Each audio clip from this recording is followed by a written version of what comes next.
Well, good afternoon, everyone. I know many of you are still coming in with your lunches, but we wanted to give just a little bit of a quick organizational update, and then we'd like to meet and have the organization meet some of our emerging professionals here.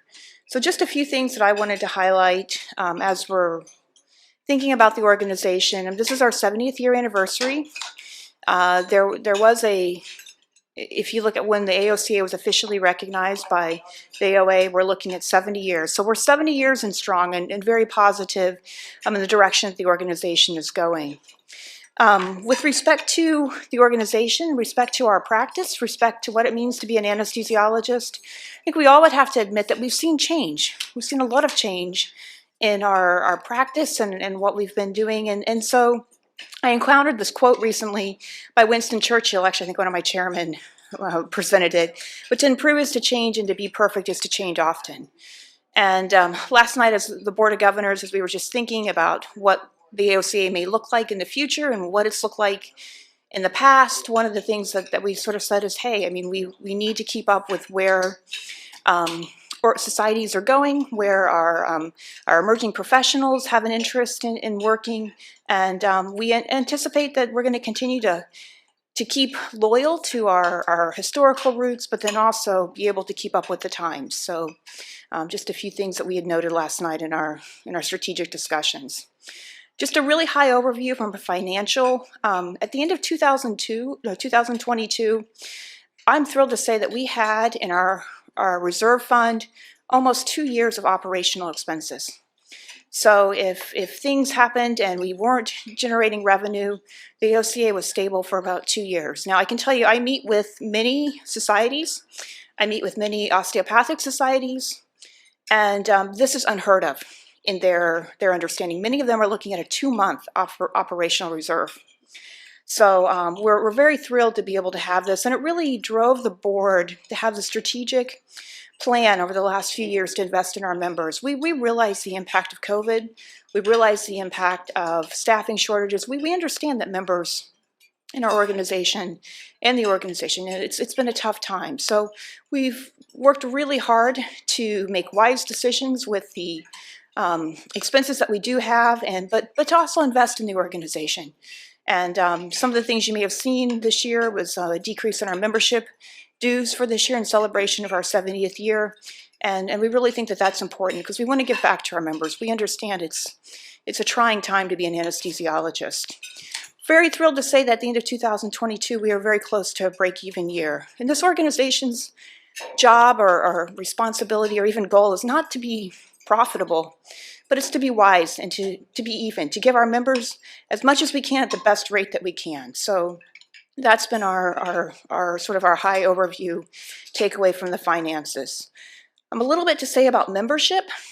Certainly we did invest in our members and in the organization, some of our marketing and work that we did to try to reach even new members.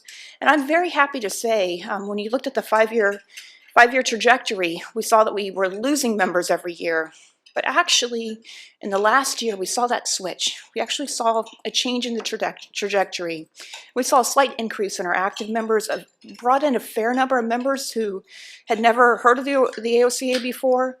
And I really want to say hats off to you, because this has been a grassroots effort.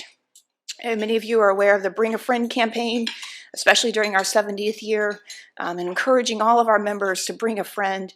And we're just very grateful for all that have worked hard to recruit and bring in other osteopathic anesthesiologists into our organization.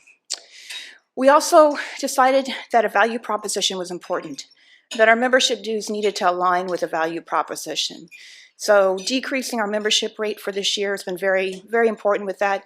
If you come to our meetings, or even if you come to one meeting and you participate in our online webinars, you can see that the membership pays for itself, basically, with the discounts and then with the complimentary CME that we provide in those online webinars. Wanted to just mention about education. In 2022, we did have 2 great conferences, our mid-year seminar and our annual conference. We did launch, as I mentioned, the Second Sundays webinar series, and pay attention for those emails. We'll continue that 10 Sundays out of the year. We do take a break the months that we have our meetings, just simply because of a logistical standpoint, and we're busy preparing for the meetings.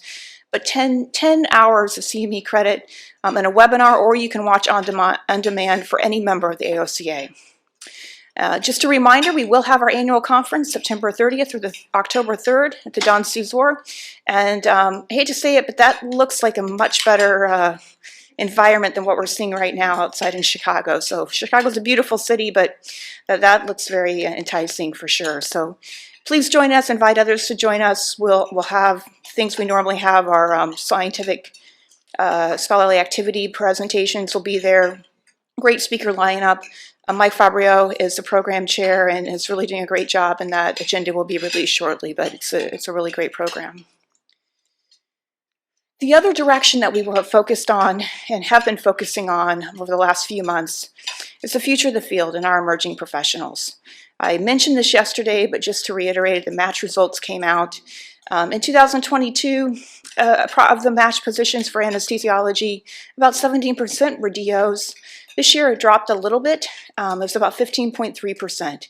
And we've strategically assigned a team that's working very hard to, number one, prepare our osteopathic medical students to be competitive candidates, but then also to continue to support our residents who are osteopaths and in their next phase of their career.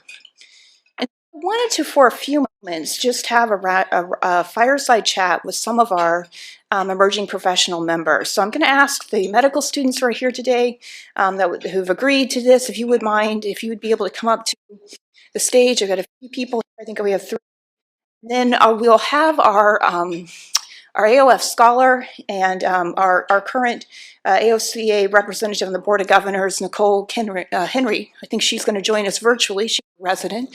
Jake, Tamara, Anisha, if you guys want to come on up, and we'll have a little bit of a chat about what's important to them and some of the obstacles that they've been working with.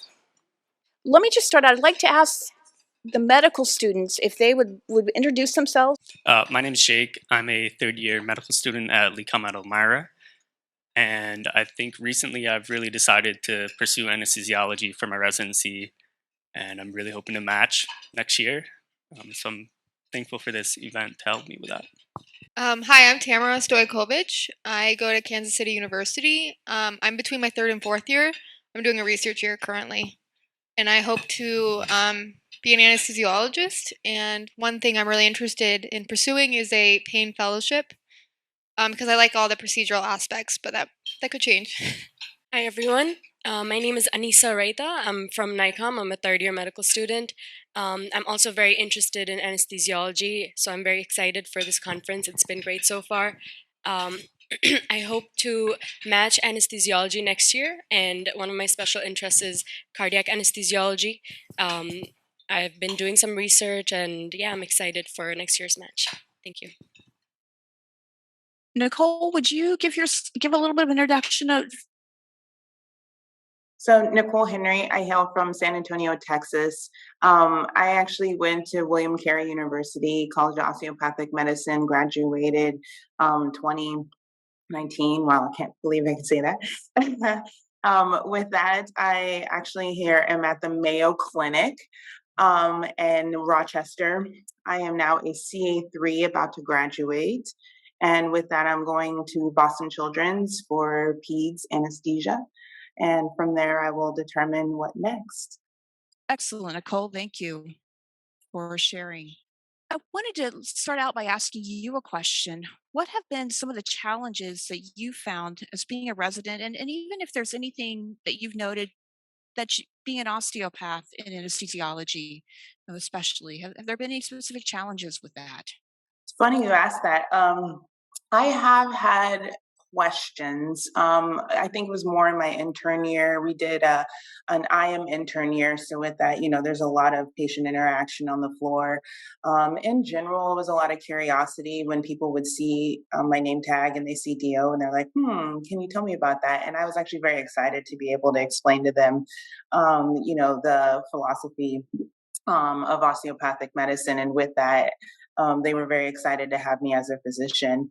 On top of that, I think there was one instance there might have been with, specifically, it was with an anesthetic case, and it involved, I think it was like a child, and then the parents themselves were questioning in regards to me being more of a resident and involved in the case. And then on top of that, they added, "Well, you're a DO. We're not sure." I took that as something where I didn't know in terms of maybe their ignorance about, you know what I mean, the field. And I was actually very surprised but very happy that my attending definitely stood up for me, you know what I mean, and the team in regards to it being something where no matter, you know, who you are, where you are, the idea of you being here for training and understanding what you do is very important. Ultimately, we did the case anyway, and the lady was very happy and apologized, you know, and was like, "I know a lot of DOs in Chicago actually area," and backtracked. But is definitely something where it's never been a negative for me. It's actually been a positive. I've used OMT randomly on people, even in the middle of C sections. So you never know where those skills will come about. I think it's some added qualities that we have over some of our allopathic, you know, colleagues in terms of jumping in, knowing what to do, landmarks, even just kind of face to face with being with patients, your approach with things are very helpful. Thank you, Nicole. I wanted to ask the medical students how you became introduced into anesthesiology and a little bit about anesthesiology at your medical schools. Is it available? Is it difficult to find opportunities to learn about our specialty? And I'll just open it up to whoever would like to share. So at my school, the most exposure I had during the first 2 preclinical years was there's a tiny bit on volatile anesthetics, maybe propofol, but there's really not much formal education on it. And then as far as when I started rotations, I saw anesthesiology on OBGYN, and that was the early rotation for me, and that confirmed for me that I really wanted to do my elective in that to give it a fair shot. And that took a lot of um, pushing on my part because I was fighting with IM and EM residents to get on with the anesthesiologist. So it was hard, and I had to make some sacrifices. But it would be nicer if there was some more push into anesthesiology because we're pushed heavily into family medicine. It's kind of one of the running jokes at our institution. I was first introduced to anesthesiology during my first third year rotation, emergency medicine. Whenever we had really complicated trauma cases and airway management was difficult, um, the anesthesiology team would be called and they came in and they intubated very easily. And that was very fascinating to me to watch. And since then, I was like, okay, I want to look into this specialty. And after that, I had my OBGYN rotation. And before the surgery, anesthesiologists would speak to the patients and get consents. And patients would always be very nervous, but they would take their time and they were very calm. And I really liked their personality. And also during other procedures such as like epidurals, patients are nervous. And I just really liked how versatile anesthesiologists are, like going from the ER to OBGYN and then to ORs. And I just feel like that's something I could do. And since then, I've been inspired. For me, it was during my third year rotations during surgery. We had a Nissen, like a routine Nissen for a hiatal hernia. And what I thought was fascinating was even though this is such a routine surgery, there was like a lot of complications that happened and they had to work as a team and give medications. And I liked that like even cases where people are like, it's usually routine, things can go wrong and you have to think fast. And I like that problem solving, thinking fast, what went wrong, what can we do to do better. At my institution, we don't like I couldn't get an elective in anesthesiology as a rotation, unfortunately. Um, so for me, during this research year, I've been like calling anesthesiologists, and that's been useful. I've seen some pain medicine doctors I've done like a small rural hospital in Wichita, Kansas, the spine, Kansas. I think it's spine and specialty hospital in Kansas. I mean, in Wichita. Um, so I think just like maybe having more preceptors that would be willing, because I think that's the hardest thing. Is I know students can be a burden, but you know, it would be really helpful. I think that's some excellent feedback, and I appreciate that. And maybe even a challenge to our college if you have the ability to take on preceptorships. There's a need and there's an interest for those who want to enter our specialty. Nicole, I wanted to ask you, and I didn't warn you about this question, but how did you become interested in anesthesia? And what was the experience you had at your medical school? Sure, happy to share. Ultimately, I think it was like honestly, I went to a medical seminar in high school. I think it was my senior year or something. I happened to go. That was my first exposure even to medicine. With that, there happened to be an anesthesiologist that was up there talking. It seemed very interesting at that time in terms of the specialty. And then with that, it actually got me interested in medicine altogether. During undergrad, I shadowed anesthesiologists through the, kind of medical interest group here or there. So that was a little bit of another plug in terms of seeing the specialty. And then I actually met a DO anesthesiologist who's a pain doc working with my mother. And with that, talked a lot in regards to even like, a DO and what you guys do. And then on top of that, the anesthesia part. And so that was kind of more my introduction to everything.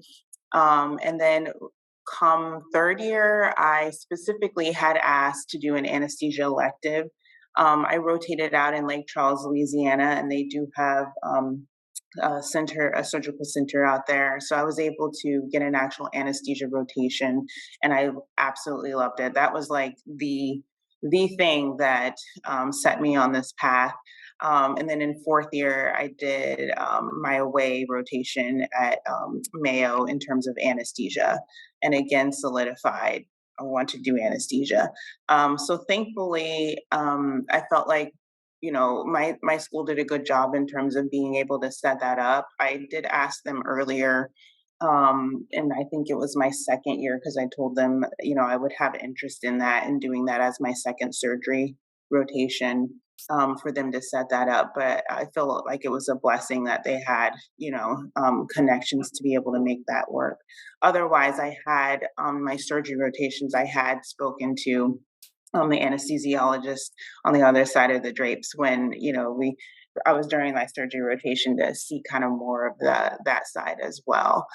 So I know for the up and coming OMS force, to try to get those aways, you know what I mean, figured out in terms of the anesthesia elective, and that too is a really good exposure for you.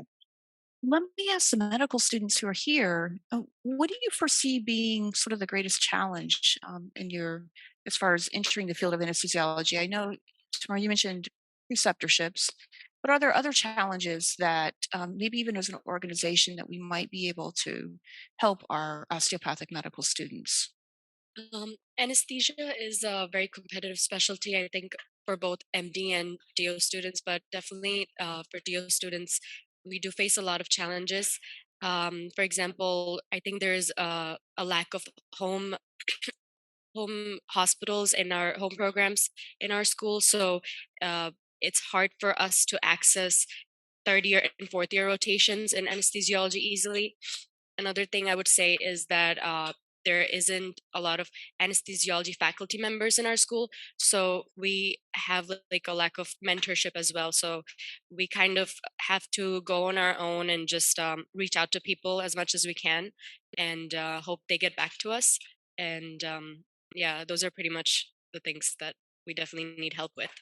Haven't had the pleasure to meet you, Anissa, but I actually am the faculty advisor at NYITCOM for the anesthesiology interest group. And we have a very robust group. We have great leaders. We have a meeting. You all are welcome to attend it coming up. It's virtual. It's a meeting of the match. April 4th. And I also advise the Stony Brook group. We also have a meeting of the match. So you'll get valuable information and you can contact me, to get the information. It's going to go out from your leaders too. So we just had the match. So I've been contacting everybody actually yesterday who matched. So Sounds good. yeah, Really so nice to you're meet you. welcome to join us. And even from the other schools, you can pass it on to your group if you have an anesthesia interest group. And I welcome, everybody that's listening to join us too, so that you can learn and learn from everybody's experience. It's really the different experience this year, I think, and you can learn from the allopathic students too. So I welcome you to join us. Oh, I think one of the biggest challenges too is that I feel like our allopathic counterparts, they have a lot of more opportunities than we do. Like personally, I had to do a research year and a teaching year to actually get research done because we don't have a hospital, we don't have um, those kind of opportunities. I did clinical research my third year, but it wasn't in anesthesiology. And I think, like when I went to the Missouri Anesthesiology Society conference last weekend, all the other students were like from Mizzou, SLU, Wash U, and I was the only DO. But they were telling me they actually have like a research advisor and they didn't actually even have to do any research. They just kind of get it handed to them. And I was like, whoa, like I took a year and like actually like how to write an ARB and IBC and like, to hear that, I'm like, that's why it's hard for us is because our allopathic counterparts have so many resources that we just don't have available. A couple of challenges I see are the lack of exposure. It seems like there's a common theme that we were just incidentally exposed to anesthesiology instead of having it as a scheduled rotation. And I think it's a great specialty that can teach medical students, even if they're not interested in anesthesiology a lot, because there's a lot of physiology and pharmacology. And then, kind of what was said with the lack of home programs, there's obviously the lack of ability to match those. But something that I found really important is the kind of informal education and mentorship that goes on, especially between the residents and medical students. So at my community hospital where I'm at, there's IM, EM, FM, surgery, and psych. And talking to the residents, they kind of shine a light on the path that I could take to match into those specialties, but there isn't that luxury because there's no anesthesiology residency. So having people around you to build you up and help kind of find your path is really important to moving forward. Well, thank you for sharing that. I do just have one last question for Nicole before we have our AOBA update. But Nicole, I'm just wondering, you are wrapping up your training as a resident. You decided to invest another year as a pediatric anesthesiology fellow. But even thinking it not only into your fellowship year, but also thinking into life after fellowship, are there any major challenges that you see on the horizon right now for yourself as a resident and for maybe others? Yeah, I think the field itself, I mean, you always kind of hear a lot of the talk, right? The swirl around what's going to happen between whether it's like CRNAs and AAs and that relationship, right?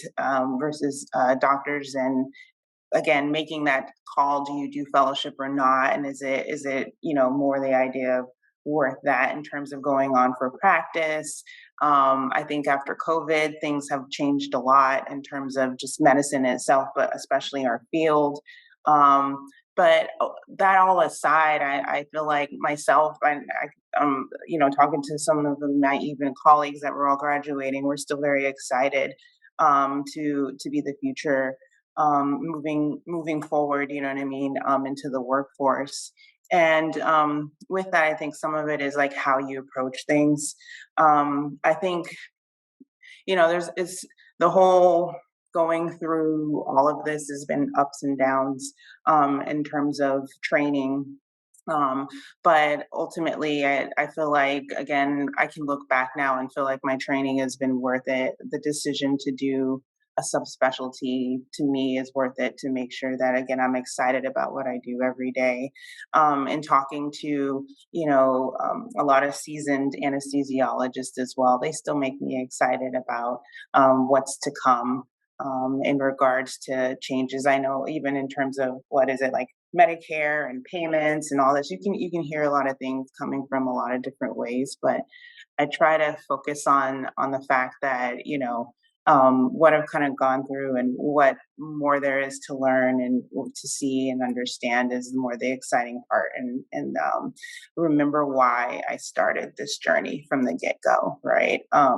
In terms of holding on to that passion and hopefully being able to give back as well to some of the other people behind us and keep them excited about the field. Thank you, Nicole. And I think that's really a key as we think about our emerging professionals. It's the passion. It's a passion for the field and the love of what we do every day. And I think that's gives us encouragement and just a reality that we have a positive future ahead of us. So I would like to thank our panel. By the way, I'll just say it's a lot as a medical student to be asked to come up and speak in front of all of you here. So I'm very grateful for I randomly picked names out of those who are attending and just asked if they would be interested. So please give them and both Dr. Henry a round of applause for being willing to share with us here today. So thank you so much. We're here to work with you. We appreciate all the feedback that you've given us, and we look forward to your success in the future in our field. So thank you so much. Thank you guys. We're going to